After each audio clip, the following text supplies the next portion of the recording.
I just started recording this video and I was actually on a bit of a roll until, again, I had something in my eye. I had this in one of the previous videos as well. Since I just got out of bed, I took a quick nap because I have to do a second workout today.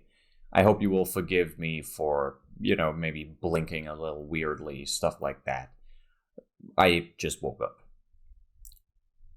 Interestingly enough, this video is about sleep. And, sleep has become a big topic in the last few years, how it's important, how to do it properly. And interestingly enough, sleep is an area that I've done a lot of research on, both due to the fact that I'm just generally interested in the human body and health and fitness, and sleep is a very relevant area, and there is a lot of research on it, but also due to the fact that I've actually personally struggled with sleep in the past, both sleeping for long enough periods of time and actually just falling asleep in the evening. So let's talk about sleep and about things I've learned over the last 4 years.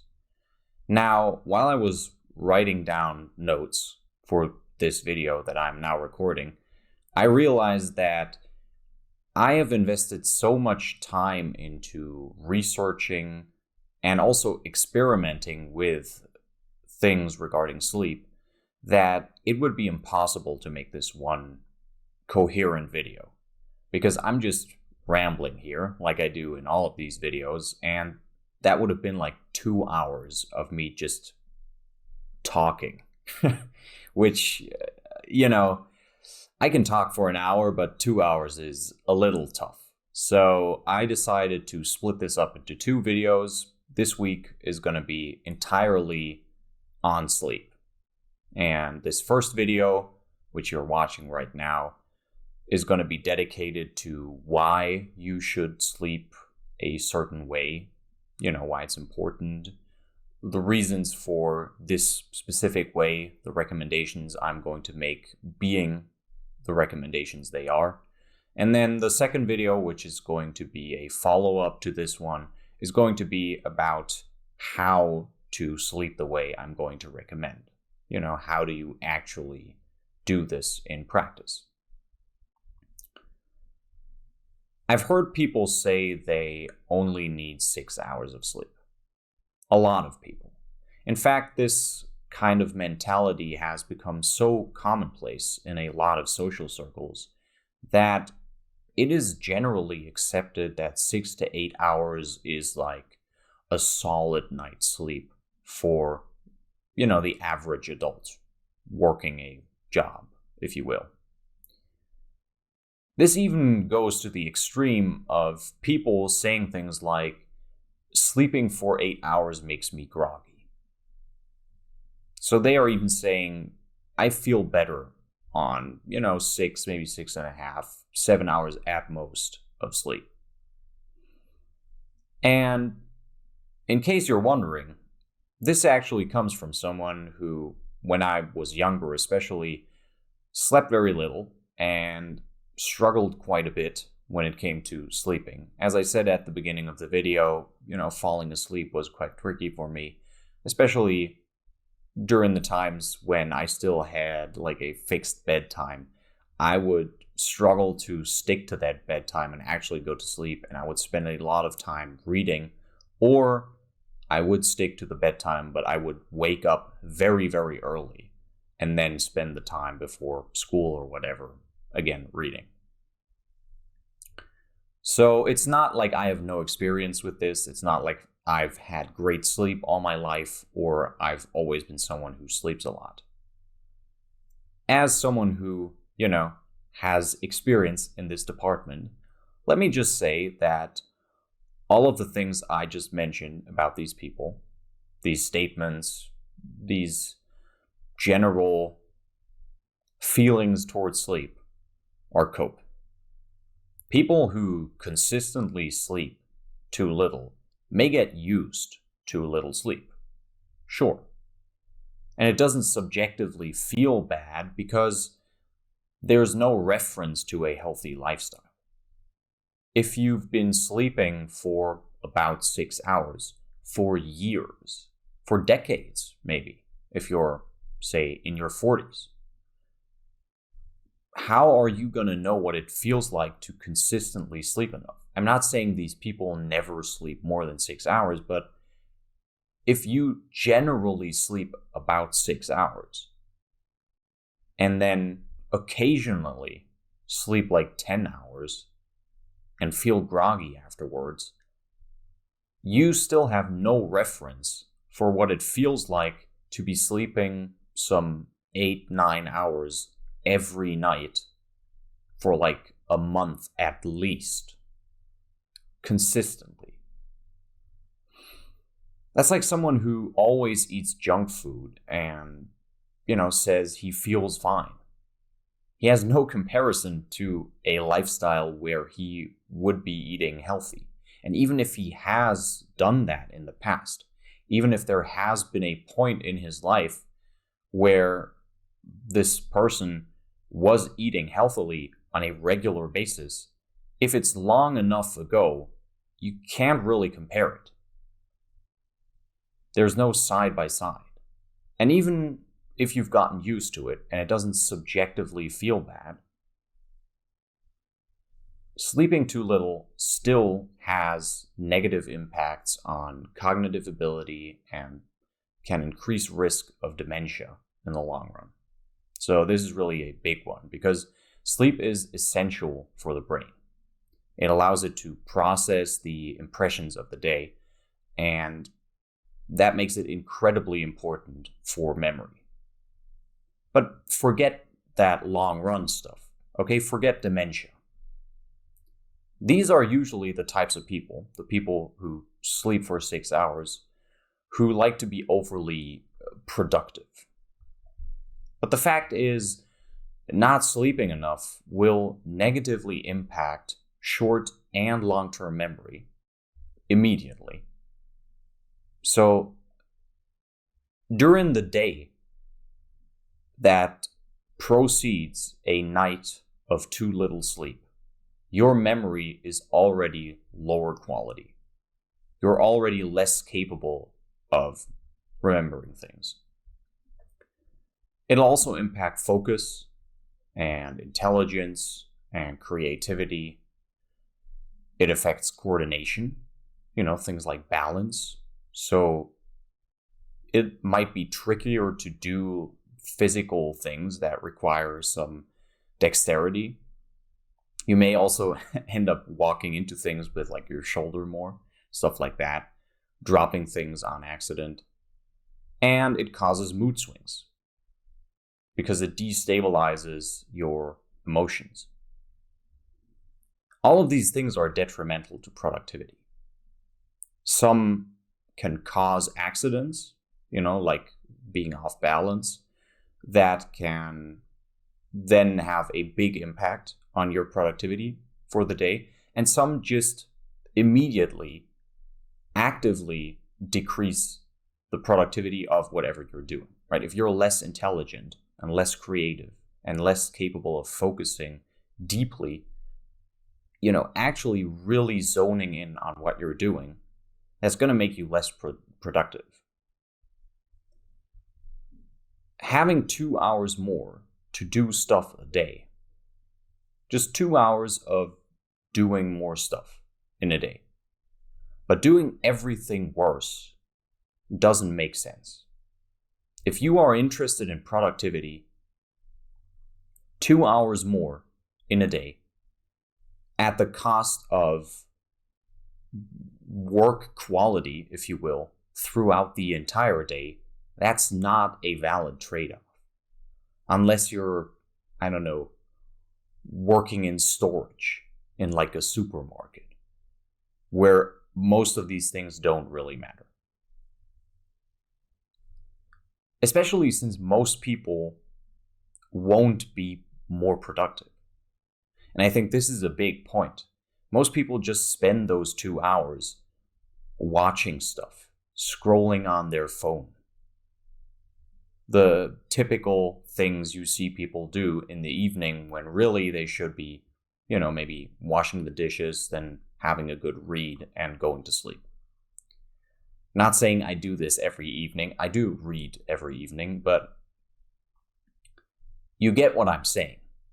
Be honest with yourself. You're a person who sleeps 6 hours a night. Are you productive all day long? I doubt it. I highly doubt it. And maybe you're saying, well, I got 2 hours more to do things that I enjoy, that are fun. You know who also has more time to do things they enjoy? People with longevity in their life. And those are the kinds of people who go to sleep. Are those 2 hours a day of you mindlessly scrolling on Instagram worth, decreasing the longevity of your healthy lifespan? I doubt it. Again, just because you feel fine, energetic, like you're at 100%, doesn't mean you are. If you haven't really slept right for years, you don't even know what consistently sleeping enough is like. But sleeping for 8 or 9 hours makes me groggy, lethargic, blah, blah, blah. I've heard all of these things being said. Again, there are people who would prefer to sleep a little more, but act like somehow it's impossible and like sleeping 6 hours is fine. But there are actually people who will say, I don't feel good when I sleep 8 or 9 hours. It makes me slow when I wake up. The reason why is because never sleeping enough constantly spikes cortisol and adrenaline. Think of a natural setting. I went this route in the diet video, and I'm going to go there with sleep. Imagine a hunter-gatherer. Obviously, there are scenarios where a hunter-gatherer wouldn't sleep as much as he needs to. And probably there would be a lot of scenarios where he might sleep a couple of hours here, a couple of hours there. But generally speaking, a human would only get up from sleep when he hasn't had enough, if there's a reason to. Obviously. Your body goes into overdrive when you haven't slept enough because it tries to cope with the lack of sleep, and it compensates by stressing you out. So this is kind of a double whammy. On the one hand, there is probably a reason for you to immediately be alert. So instead of you naturally finishing your sleep, you are jerked out of it by your body to immediately be ready to, say, deal with some kind of danger. And then also, because you are less capable, because you haven't slept enough, this compensates for that a little bit by giving you extra energy, right? Amping you up. The result is that you feel more on edge, more energetic right after waking up. But the truth is, it's normal to be sleepy right after waking up. Your brain has been in rest mode for hours. Some theories suggest that the chemical mix causing dreams is similar to psychedelics. So this would actually make sense in regards to people transitioning from a dream state where they are fully asleep to a waking state with kind of an overlap in between. Obviously, there are situations, especially when you are actively being woken up by someone, where you immediately switch to the awake state. But oftentimes, when you naturally wake up, you will kind of drift out of the dream. And in many cases, even when there's something like an alarm clock, this will kind of enter a person's dream. And then slowly, as they are realizing that they are dreaming, they will then wake up. Whether or not this is the case, the main point is the brain's not been awake 4 hours, so it's fine to be a little groggy. You only feel more energetic when you sleep less because you're more alert right after waking up. But your day is actually worse.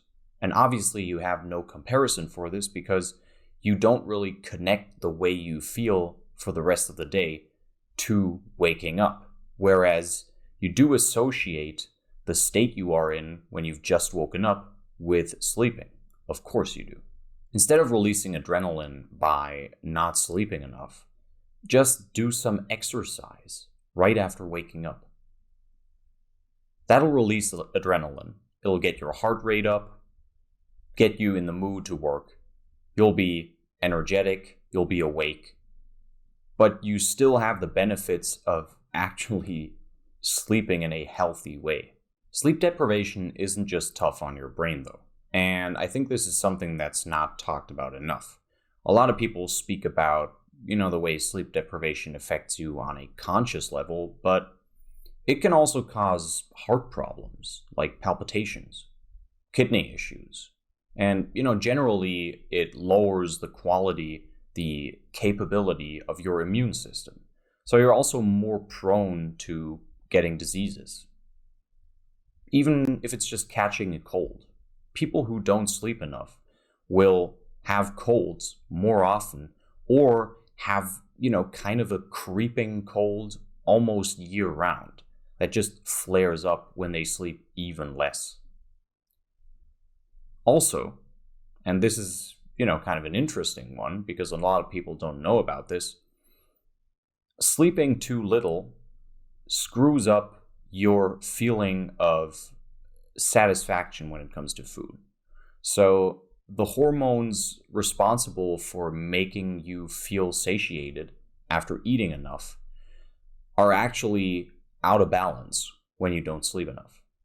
This means that not sleeping enough can actually increase your appetite.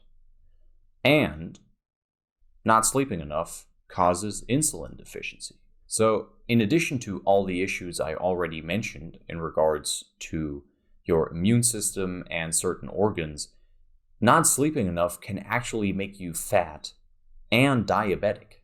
If you've been listening up to this point in the video, you are already starting to realize that sleeping too little is just about the worst thing you can do to your body, as like a health baseline. Which is one of the reasons I wanted to talk about sleep so much, because it actually has a much bigger effect on a lot of people than, slight diet changes might do in some cases. And this is not even mentioning the terrible effects a lack of sleep has on your gains if you're someone who works out, which I assume you are because, the first video I made was on working out, so probably a lot of people watching these videos are people who are into fitness and who are looking to make gains. Not sleeping enough is terrible for your gains. Sleep is essential for proper physical recovery for multiple reasons. Apart from the obvious fact that you're resting for 8 hours, which is great for your muscles after they've been working hard, proper sleep also gives your nervous system time to recover. Heavy-duty exercise, especially, if you're lifting like heavy weights and you're really pushing yourself to the limit, low reps, incredibly hardcore on the weight, that's very taxing for your nerves. And during sleep, your nerves are resting because, there's essentially no input. You're just lying there, you're not really doing anything, so this is ideal for your nerves. They can relax, they can reset.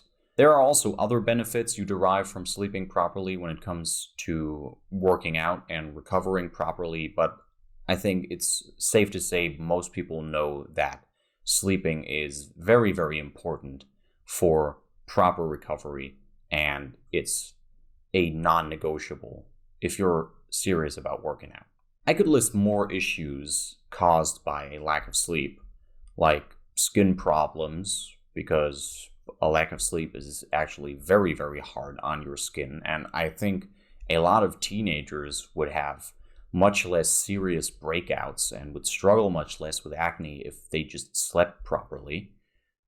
But, it's probably not necessary to go even further. I've listed like a entire shopping list of reasons why you should sleep enough. Trust me. Do it. We can summarize that overall, not sleeping enough is terrible for your health and capability as a human. People who claim they don't need as much or feel bad after more sleep have just gotten used to unhealthy habits, and those habits now feel natural to them. But that is their body and brain coping, and not an indicator of actual healthy behavior. A final note I would like to give is regarding sleeping times and when I recommend you should go to bed and wake up. And in keeping with the theme of this video, I'm going to talk about why you should go to sleep and wake up at fixed times and why these times specifically. The circadian rhythm, which is kind of the body's internal clock. If you want to know more about what the circadian rhythm is, just go ahead and Google circadian rhythm. Impacts your ability to sleep and also the quality, specifically the depth of sleep. So sleeping during the day, even if you're doing it for very long periods, is generally not very valuable compared to sleeping at night. Because humans are not nocturnal animals, naturally. As with other things mentioned, some people will swear by the weirdest bedtimes. I really thrive when I can sleep until the afternoon. It's the kind of thing you hear like university students say. Blah, blah, blah. Again, these people have gotten used to unhealthy habits, and those habits now feel natural. But that doesn't make them healthy. While the circadian rhythm varies slightly from person to person, the rough gist is the same. There's no big difference. Maybe it's better for you to wake up 2 hours earlier or 2 hours later than the next person, but that's not a huge difference. I've actually tested different times throughout the 24-hour day. Even sleeping during the day specifically, like full 8 hours of sleep during the day and being awake mostly at night. So I've experimented with almost any time you could sleep throughout the day. I've also tested 1.5 day sleep cycles. So this would be sleeping for 8 hours every 24 to 28 hours. So calculating with about 35-hour day. And sleeping for 1 hour every couple of hours. So I've really run the gauntlet here. I've tested, a bunch of different things. As someone who works great at night and who always used to sleep in late, a fellow 3 a.m. gamer, and all that, the best time to sleep is going to bed before midnight and waking up before 9 a.m. And I know this is going to disappoint you if you are like some crazy gamer and maybe you're trying to cope right now with me telling you this because you're unhappy. You're saying things like, well, I'm just built different. No, you aren't. You aren't. From gamer to gamer, I love being awake at night. I love working at night. I love just the rush, the endorphins. It feels great to be wide awake at night and do things. It's so quiet outside. You got all this time just to yourself. It's like the world has stopped. But it's not healthy. And no, you're not built different. The best time to sleep is going to bed before midnight and waking up before 9 a.m. I recommend about a 10 p.m. bedtime and waking up around 7 a.m. to the average person. Again, your circadian rhythm varies slightly from that of the next person. So maybe you push this by 2 hours, maybe you pull it back by 1 or 2 hours. That's fine. Actually, don't push it forward by 2 hours. Don't go to bed at midnight. Go to bed before midnight. But you can, push it a little bit. Generally speaking, though, again, this would be my recommendation. So this is what I would recommend for the average person. And I would recommend you start out with this and then just see if you prefer to maybe wake up a little earlier or a little later. Start out with this if you're struggling with consistent, proper sleep right now, and then try to adjust later. 10 p.m. is not crazy early.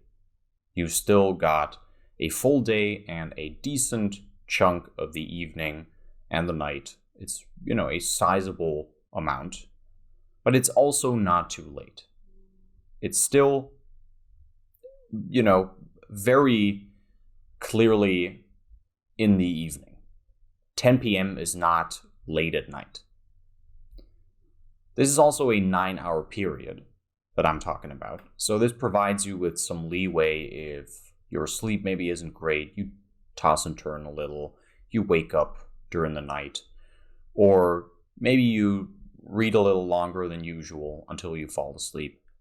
All of that is fine because these are a solid 9 hours, and so even if you only sleep for maybe 7.5 straight, that's still great. That's still very solid, and it's a lot better than 6 hours.